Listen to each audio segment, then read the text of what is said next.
إنه كلب الماستيف البني، واحد من أضخم وأقوى الكلاب في العالم على الإطلاق. ترتكب الكلاب الأخرى وحتى الذئاب خطأ كبيرا عندما تحاول مواجهة هذا العملاق. سيدفعون الثمن غاليا لو تجرأ أي منهم على الهجوم عليه، حتى لو كان البيتبول أو حتى الكنغال التركي. لقد تسبب هذا الذئب في غضب الماستيف حتى قام بالهجوم عليه بكل وحشية أمام رفاقه. لقد كان قائدهم، إلا أنهم لم يتجرؤوا على مساعدته عندما أظهر الماستيف قوته. ابتعدوا عن طريقي أيها الحمقى. لتعرفوا كم تخاف الذئاب من الماستيف، انظروا إلى هذه اللقطة، حيث يبدون مساكين وهم ينتظرون أن يسمح لهم الماستيف بتناول الطعام. وهذا ما يحدث لو حاول أحدهم أخذ الطعام. بالرغم من أنهم مجموعة كبيرة من الذئاب، إلا أن كلب الماستيف لوحده تمكن من التغلب عليهم جميعا، وقام بأخذ الطعام لوحده في النهاية. لقد كانوا جائعين جدا ويريدون القليل من الطعام، فلم يقم أحد منهم بالهجوم على الماستيف. هنا تقابل الماستيف والجيرمان شيبرد. إنه لمن الرائع أن نرى مواجهة بين هذين الاثنين، لكن بطبيعة الحال وكما خمنتم بكل تأكيد الفائز هو الماستيف، بعد أن هجم بشكل مخيف على الجيرمان شيبرد وقام بالإمساك من عنقه وثبته على الأرض ليعلن نهاية المعركة.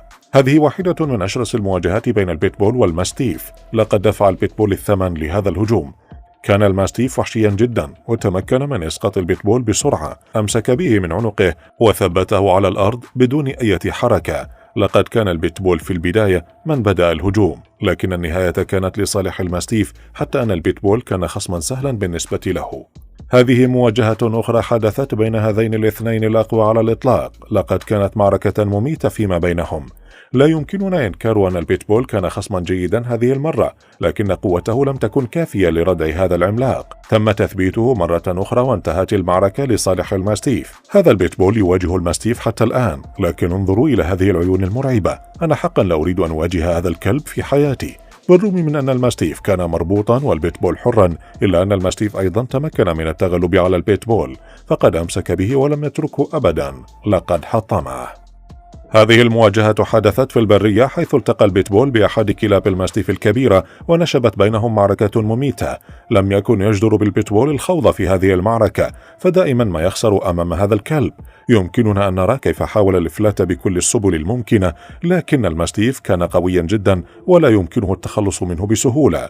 استمروا على هذا الشكل عدة دقائق، ولم يتوقف الماستيف عن توجيه الضربات القاسية للبيتبول.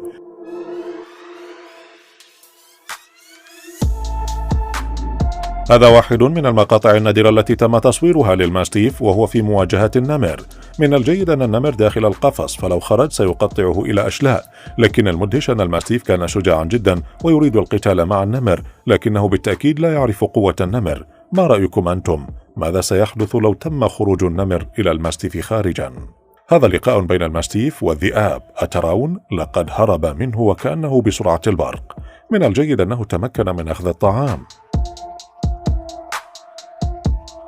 هذه مجموعة من الذئاب تورطت في مهاجمة كلب الماستيف. لقد كانت قد دخلت وسط المعركة في حالة مزرية بشكل أكيد. لقد كان الماستيف لوحده، وهذه الذئاب تكون مجموعة، ومع ذلك تمكن من ردعهم. ولحسن الحظ أن المرأة كانت قد أوقفت القتال قبل أن يقتل واحدا منهم. انظروا إلى هذا المشهد المخيف من هذا الماستيف العملاق. إنها لقطات رائعة تم تصويرها لأحد كلاب الماستيف الكبيرة جدا، وهو يواجه وجها لوجه مع الدوغو الأرجنتيني.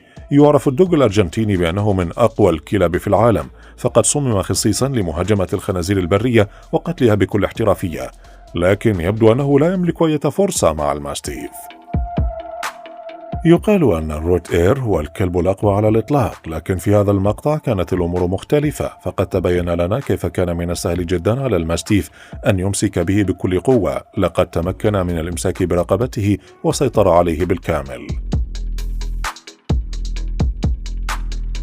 عندما أقول الكنغال التركي، فأول ما يخطر ببالك تلك القوة الهائلة، فبالفعل الكنغال التركي من أقوى الكلاب على الإطلاق، فهو يملك سرعة هائلة يمكنها تمزيق الفريس إلى أشلاء، ويتم استعماله خصيصا في اصطياد الخنازير البرية. لكن نريد أن نرى ماذا سيحدث عندما يلتقي مع الماستيف. هذا هو اللقاء الأكثر شراسة بينهم. أترون؟ لا يملك الكنغال أي فرصة حتى للدفاع عن نفسه. لكن على الأقل وحتى الآن هو الكلب الوحيد الذي وقف طويلا أمام المستيف وقاتل بقوة أكبر من أي كلب آخر. يبدو أنه يحتاج المزيد من القوة ليقاتل الماستيف، لكن يمكن القول أن قوته شبيهة بالماستيف أيضا ولم يتمكن التغلب عليه. لقد وجه له ضربات قاسية في العديد من المرات وقام بتثبيته على الأرض، وعلى الجانب الآخر قام الكنغال بتثبيت الماستيف، لكن في النهاية كان قد تعب الكنغال من المواجهة وتوقف الاثنان عن القتال. من برأيك هو الأقوى؟ معظم الكلاب تخاف من الماستيف لأول مرة بسبب حجمه الكبير، فهو من أضخم الكلاب في العالم، وطبيعة الحيوانات تخاف من الحجم أولا قبل أي شيء. في النهاية، إذا أعجبكم الفيديو لا تنسوا دعمنا بالضغط على زر الإعجاب والاشتراك في القناة لتتوصلوا بكل ما هو جديد يوميا، ولا تنسوا أيضا تفعيل زر التنبيه حتى لا يفوتكم أي حلقة جديدة. إلى اللقاء.